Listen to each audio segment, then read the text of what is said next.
La défense du territoire et la sécurisation des personnes et de leurs biens font partie des priorités du CNSP et du président de la République, le général d'armée Abdrahmane Tchani. Et donc, elles constituent des préoccupations majeures du chef de l'État. Raison pour laquelle il met à profit sa tournée de proximité en profondeur du pays pour rencontrer les forces de défense et de sécurité FDS. À Maradi, où il se trouve depuis dimanche, l'événement s'est déroulé ce lundi matin à la garnison de la zone de défense numéro 6.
Les FDS prennent l'initiative depuis l'avènement du CNSP et la situation est sous contrôle partout et à Maradi en particulier. Mais l'ennemi est perfide. La persévérance et la vigilance doivent donc être démises. Officiers, sous-officiers,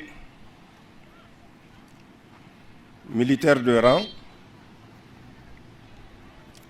sapeurs, gendarmes,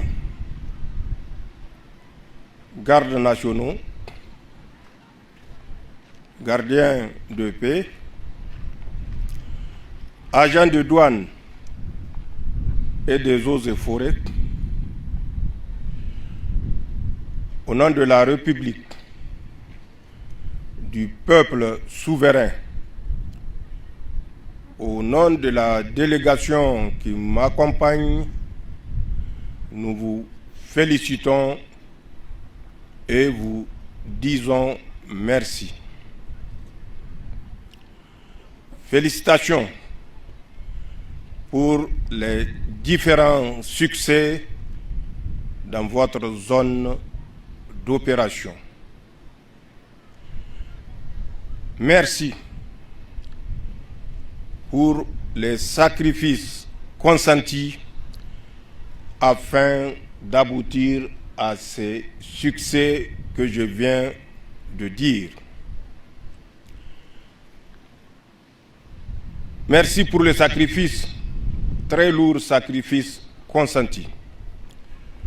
Si aujourd'hui, nous remarquons une relative stabilité dans le domaine de la sécurité, c'est parce que nous avons connu des engagements au cours desquels nous avons connu des martyrs. À tous ces martyrs, des FDS comme de nos frères civils, nous prions Allah subhanahu wa ta'ala pour qu'il leur accorde sa rahma et que leur âme repose en paix dans son paradis Firdaus. Chers FDS, aux familles des victimes, aux familles des martyrs, nous exprimons ici et aujourd'hui la reconnaissance de la nation, la reconnaissance de l'ensemble du peuple de notre espace pour ces sacrifices.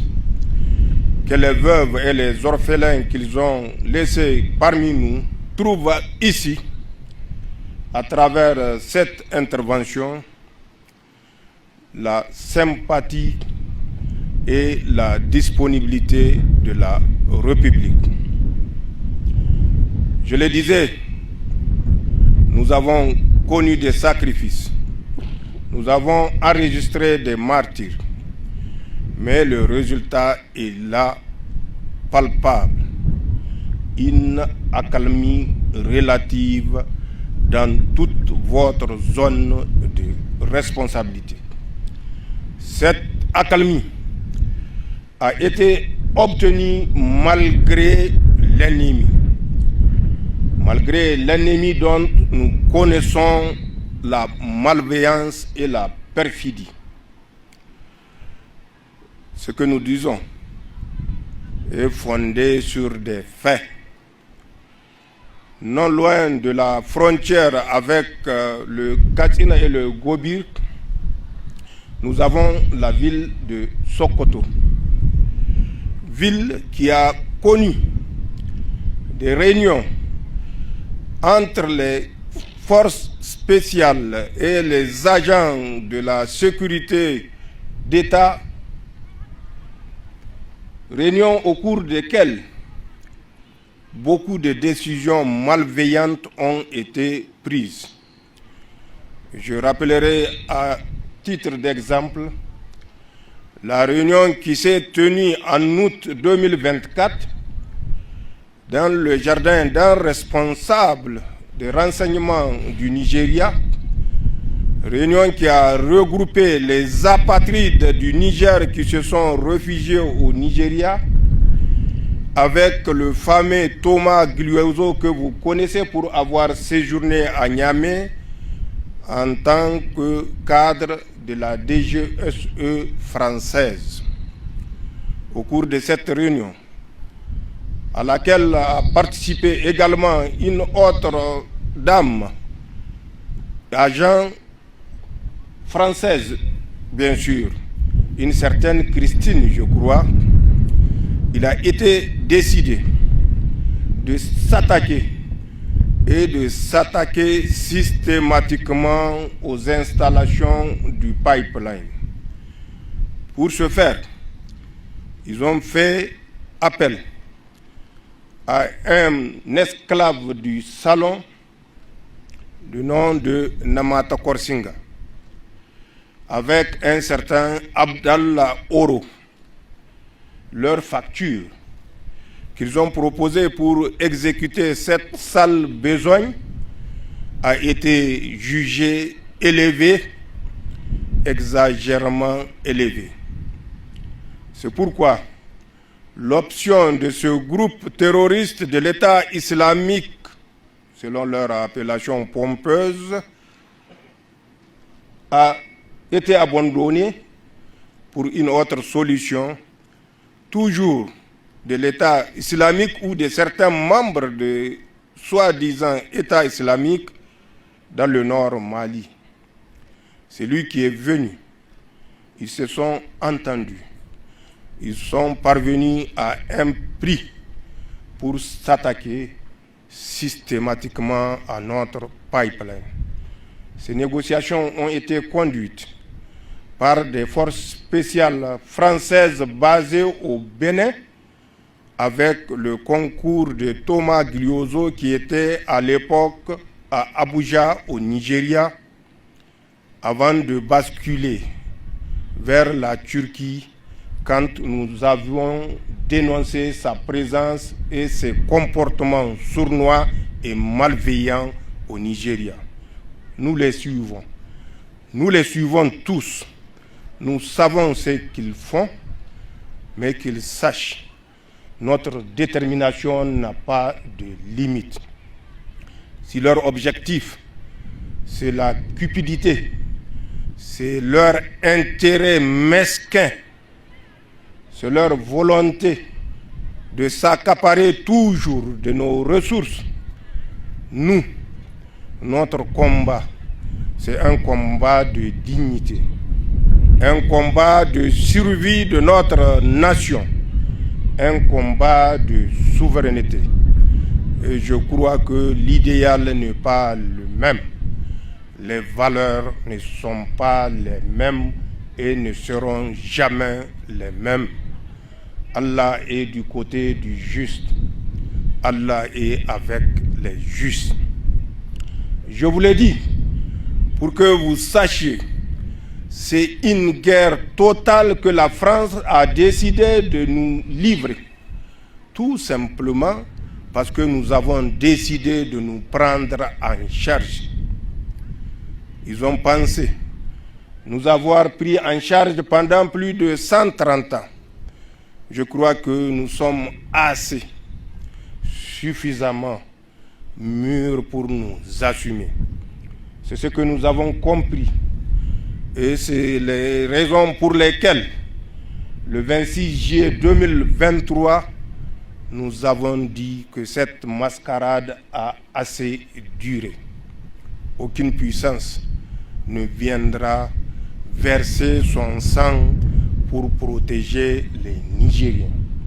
C'est aux Nigériens de verser leur sang pour leur terre, la terre de leurs ancêtres, des ancêtres héroïques qui nous ont transmis un héritage de fierté et de dignité que nous n'avons pas le droit de trahir et que nous ne trahirons pas, Inch'Allah. Le sacrifice que vous consentez à travers des actes d'agression de vos positions, notamment à Bassira, si j'ai bonne mémoire, en 2024, où nous avons enregistré 4 martyrs. Ces sacrifices sont suffisamment édifiants pour que ceux qui sont en face de nous comprennent que nous ne céderons aucun millimètre de notre territoire. Ils peuvent utiliser toutes sortes de perfidies, mais ils trouveront en face d'eux les forces de défense et de sécurité, garantes de notre stabilité, garantes de notre détermination à garder notre pays intact et debout. Tout assaut, toute tentative d'intrusion ou d'infiltration de notre territoire s'écrasera, Inch'Allah. Les forces de défense et de sécurité sur lesquelles nous avons compté et que nous sommes convaincus de pouvoir continuer à compter étant les piliers qui soutiennent notre nation. Merci forces de défense et de sécurité. Sachez, en plus des épouses qui sont derrière vous, l'ensemble du peuple nigérien est derrière vous, résilient et déterminé plus que jamais. L'État, qui a déjà fourni d'énormes efforts, continuera à fournir les mêmes efforts pour vous doter, vous équiper, vous former, vous entraîner pour que les missions qui vous sont confiées ou à vous confier connaissent de plus en plus que du succès. L'État ne faillira pas. Certes, nous traversons une période économiquement difficile, mais cette caractéristique, comme je l'ai eu à le dire, n'est pas propre qu'au Niger, même si ces chaînes de radio et télévision malveillantes et pirates continuent à intoxiquer à travers une désinformation afin de convaincre les esprits faibles, les esprits cupides, que le Niger est à terre. Le Niger ne sera pas à terre. L'espace confédéral ne sera pas à terre, Inch'Allah. Parce que cet espace est occupé par des peuples dignes, fiers de leur héritage, bénéficiant de la protection des forces de défense et de sécurité plus que jamais déterminés. C'est à nous, État, d'être à la hauteur de l'attente de nos forces de défense et de sécurité. Et je pense que les actes posés jusqu'ici prouvent la détermination de l'État à répondre à ces attentes. Que ce soit dans le domaine des troupes terrestres ou de la composante aérienne, l'État a consenti et continuera à consentir d'énormes efforts. Chères forces de défense et de sécurité, avant de vous quitter, je tiens à réaffirmer ici et présentement toute la disponibilité, toute la détermination des épouses, du peuple et de l'État à vous accompagner pour la victoire certaine. Vive les forces de défense et de sécurité dans un Niger debout et solidaire. Allah préserve notre pays. Allah couvre de sa rahma nos forces de défense et de sécurité. Qu'il couvre de sa rahma l'ensemble du peuple nigérien et tous les peuples de la Confédération. Allah vous bénisse. Zancang Asani Labusanino. Hale Lady Non. Lady Amen Niger. Lady Amen Inch'Allah Liptaku. Niger Samata. Je vous remercie. À l'issue du rapport, pour le soutien dont bénéficient les FDS de la part de leurs épouses, le chef suprême des armées a rencontré ces dernières pour leur exprimer sa gratitude et sa reconnaissance et les exhorter à poursuivre dans le même sens pour que leurs époux accomplissent dans les meilleures conditions leur mission noble et exaltante de défense du territoire et de sécurisation des personnes et de leurs biens.